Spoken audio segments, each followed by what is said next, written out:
Druhá platňa. Vnútorné geologické procesy, sopečná činnosť a zemetrasenie. Magmatickú a sopečnú činnosť označujeme ako vnútorné geologické procesy. Sopky patria k najzaujímavejším a najtajomnejším prírodným javom našej planéty. Slovo pochádza z ruského jazyka a jeho etymológia sa odvíja od slova sypat. Odhaduje sa, že na svete je viac ako 1500 aktívnych sopiek, neaktívnych je však omnoho viac.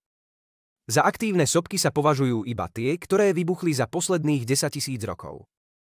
V blízkosti aktívnych sopiek žije viac ako 500 miliónov ľudí, niektoré zdroje uvádzajú až miliardu.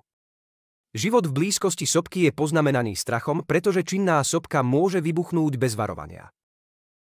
Sopky si často predstavujeme ako pohoria so špicatými vrcholmi, pritom niektoré sú okrúhle a iné takmer ploché.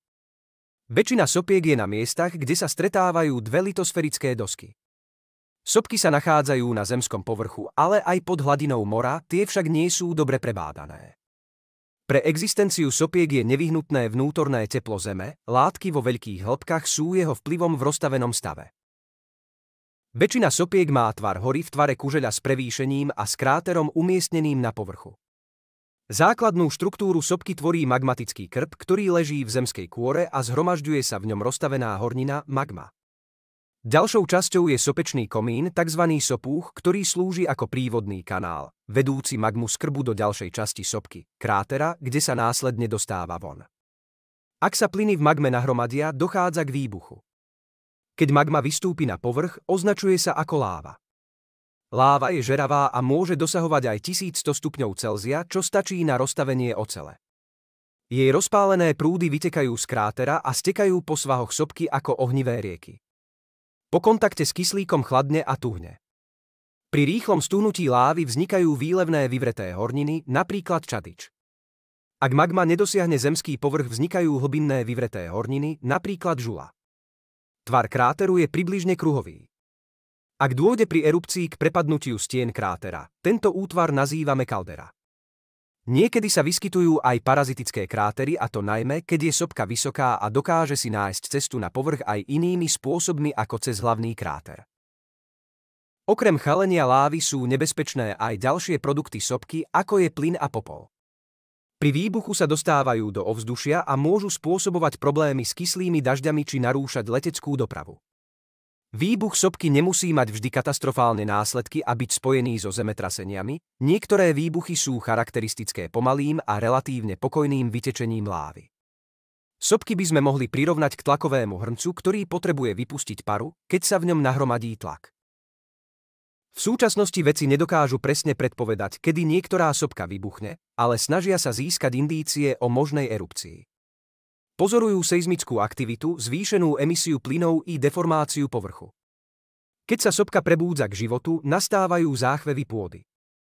Zvýšenie seizmickej aktivity môže byť signálom pre začiatok erupcie.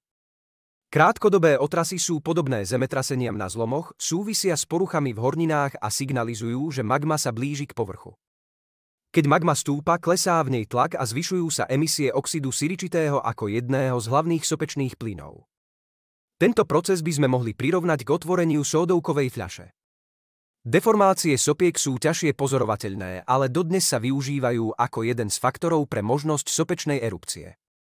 Napríklad zväčšenie sopky môže signalizovať akumuláciu magmy pod povrchom. Sopky ale nemajú iba deštruktívne účinky, pre človeka môžu byť aj v mnohom prínosné. Umožňujú využívať ich geotermálnu energiu k výrobe elektriny. Vulkanické materiály sa často využívajú v stavebníctve a priemysle, zvetraná vulkanická hornina a sopečný popol zúrodňujú pôdu, novosformované ostrovčeky vytvárajú nedotknutú prírodu pre rastlinstvo a živočíštvo.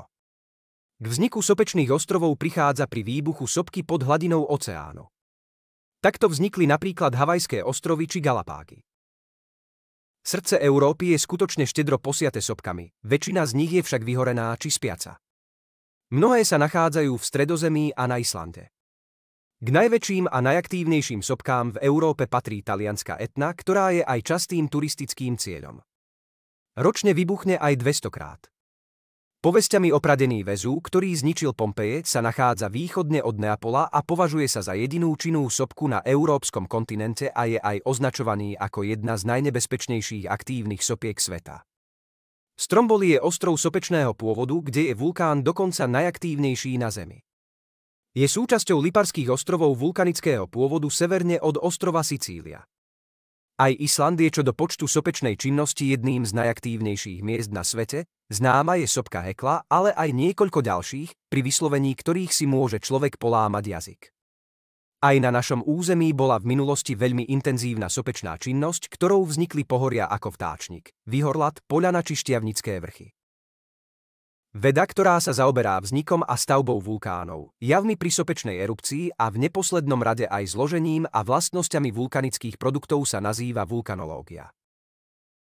Ďalším prírodným fenoménom je zemetrasenie ako vonkajší prejav náhleho uvoľnenia nahromadenej mechanickej energie v litosfére. Deje sa tak v zemskej kôre i v plášti. Prevažná väčšina zemetrasení je spôsobená pohybom tektonických platní, len malá časť pripadá na vulkanizmus. Ročne je na Zemi zaznamenaných niekoľko miliónov zemetrasení, no len nepatrná časť z nich je postrehnuteľná zmyslami človeka. Miesto uvoľnenia napätia v hĺbke Zeme nazývame ohniskom. Z neho sa zemetrasné vlny šíria všetkými smermi, najrýchlejšie však dorazia na zemský povrch priamo nad ohniskom. Toto miesto nazývame epicentrum, ktoré je najviac postihnuté otrasmi. Čím ďalej sa zemetrasné vlny šíria, tým sú slabšie. Kým niektoré zemetrasenia ani nepocítime a prejavujú sa len chvením nedobre uchytených predmetov, silnejšie môžu vyvolávať praskanie múrov, budov či mostov. Ničivé zemetrasenia trhajú koľajnice, potrubia a elektrické vedenia a pre ľudí a stavby môžu mať katastrofálne následky. Ak sa vytvoria pod hladinou mora, prejavujú sa vysokými vlnami tsunami, ktoré na pobrežiach spôsobujú veľké škody na životoch i majetku. Na Slovensku je tiež niekoľko oblastí, kde vznikali a môžu vznikať tektonické zemetrasenia, ktoré nemali katastrofálne následky s výnimkou zemetrasenia v Komárne. Medzi najviac ohrozené oblasti patrí územie práve spomínaného Komárna, Bratislavy, Dobrej Vody, Žiliny, Banskej Bystrice. Ohrozená je aj severná časť Karpát a územie medzi Slanskými a Vyhorlatskými vrchmi na východe.